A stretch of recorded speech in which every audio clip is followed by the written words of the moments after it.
Hey YouTube, this is my Dodge Ram, and changing the timing chain just because I felt that there's no way it could last forever.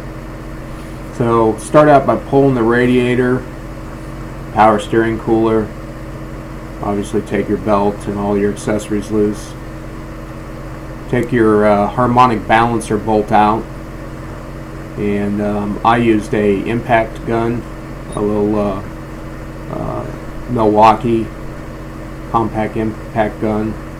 Seemed to work pretty well. I think that's a 13/16 socket there. I mean, it's a metric, but the 13/16 fit tight. I rented the tool from Autozone. They charged me $75, and of course they give it back when you're done with it. And you're not able to really pull the whole thing out without taking the tool back off and putting something behind there like a socket, which is what I did.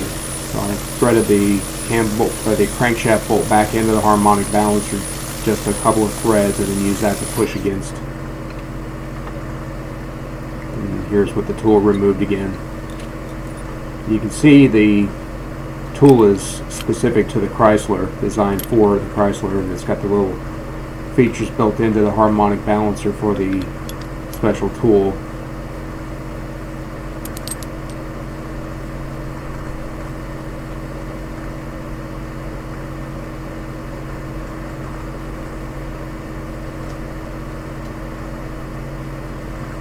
I used a concrete mixing pan on the bottom of the engine. It seemed to work well. I bought it at one of the home improvement stores for about $12, and boy, it was a lifesaver, having all that fluid just go into the pan. Of course, pull your water pump off, and you'll notice I left all the bolts on there because it's just easier to figure out where they go afterwards. Cam sensor, pull it out with the bolt, makes it easier to pull the wire off with it out. Line up your cam sprocket to 12 o'clock, the dot, and here's the smoking gun, my broken timing chain tensioner. Fortunately, I was able to retrieve all the pieces and didn't have to go oil pan fishing. I guess this chain was so wore out that it just broke the tensioner. Again, this truck has 300,000 miles on it. I've had it since new, bought it new in 03. Taking the oil pump off was a little tricky with that pickup tube. I ended up having to take almost all of the oil pan bolts out and kind of let it drop down a little bit to get the bolt out.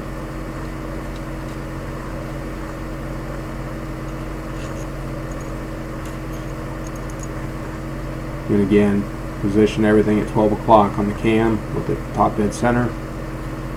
And here's a kind of a close-up of the broken tensioner. I think the timing chain was just slapping against it for so long that it ended out and it just broke. I would say I was lucky.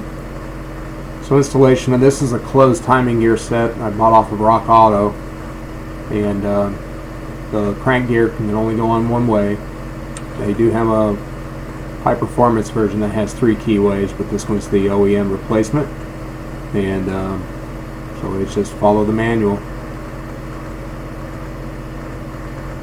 When you put your cam sprocket on, you'll want to make sure that the dot is at 12 o'clock and that the chain is inserted with the 2 anodized or discolored links over the dot. And that would make the single anodized link hidden underneath the oil pump, but it would line up with the crankshaft at 6 o'clock, the dot at 6 o'clock. But again, your number one piston is at top dead center at this point. Now I rotated it through just to make sure I got everything correct. I did not torque the cam bolt at this point yet, so it's just finger tight. But my intentions here were simply just to rotate the engine through.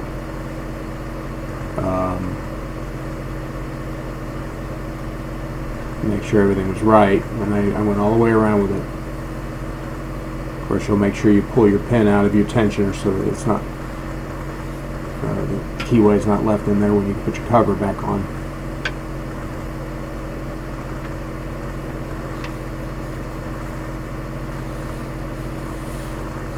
The book says to Loctite the cam bolt. Actually, they tell you to replace it. I didn't have that luxury. I forgot to order one.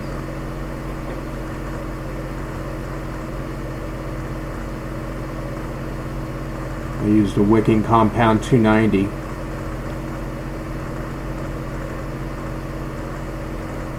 Heat is usually what activates it.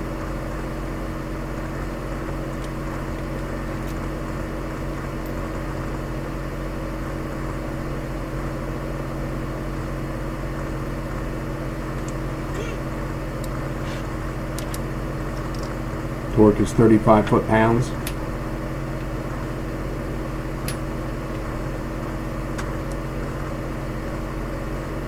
Since I'm in the aircraft business, I get into the habit of drawing on sheet metal, and I guess it rubbed off in the automotive world for me.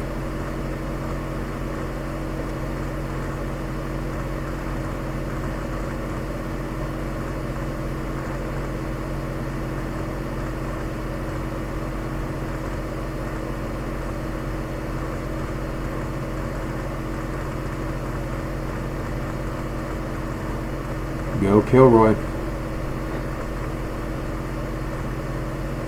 So everything's torqued down, the oil pump's tight, the tensioner's tight, the cam bolt's tight. Everything rotates through normally. About time for the cover. I used Fel-Pro Gasket kit. It only go on one way, and I put a new seal in the main. Installed the cover. And the next thing is the water pump pretty much goes right on because the cover is held with the water pump on for the most part. I used the new Gates water pump.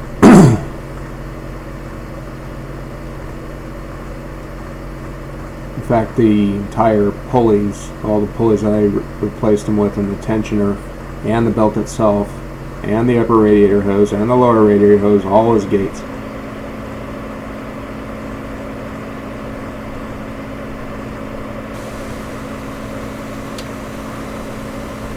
Fired the engine up with no water in it just for a second to see if everything was good to go. The radiator's still out of the vehicle.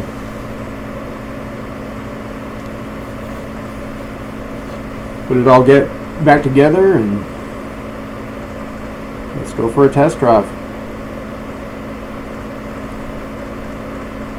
As I said, one of the things that kept my driveway clean for this project was the concrete mixing pan that I bought from Lowe's for about $12.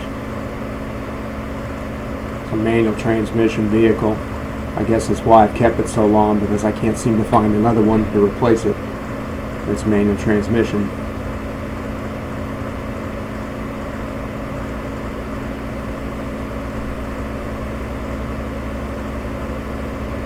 It's just been such a good truck.